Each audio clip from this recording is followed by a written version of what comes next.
شروع کرتا ہوں اللہ تعالیٰ کے نام سے جو بڑا مہربان نہایت رحم والا ہے۔ حضرت ابو ہریرہ رضی اللہ تعالیٰ عنہ بیان کرتے ہیں، رسول اللہ صلی اللہ علیہ وآلہ وسلم نے فرمایا، اے اللہ، میں نے تجھ سے ایک عہد لیا ہے، بے شک جس کا تو خلاف نہیں کرے گا۔ میں بھی ایک انسان ہوں، میں نے جس کسی مومن کو اذیت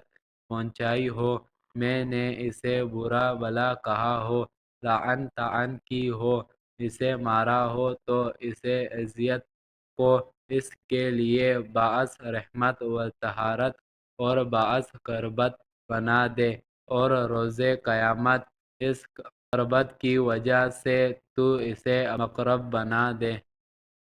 اپنا مقرب بنا لے۔ حضرت ابو ہریرہ رضی اللہ تعالیٰ عنہ بیان کرتے ہیں، رسول اللہ صلی اللہ علیہ وآلہ وسلم نے فرمایا، جب تم میں سے کوئی دعا کرے تو یوں نہ کہے، اے اللہ، اگر تو چاہے تو مجھے بخش دے، اگر تو چاہے تو مجھ پر رحم فرما، اگر تو چاہے تو مجھے رزق عطا فرما، بلکہ اسے چاہیے کہ وہ پوری عزم کے ساتھ دعا کرے، کیونکہ وہ جسے چاہے کرتا ہے، اسے کوئی مجبور کرنے والا نہیں۔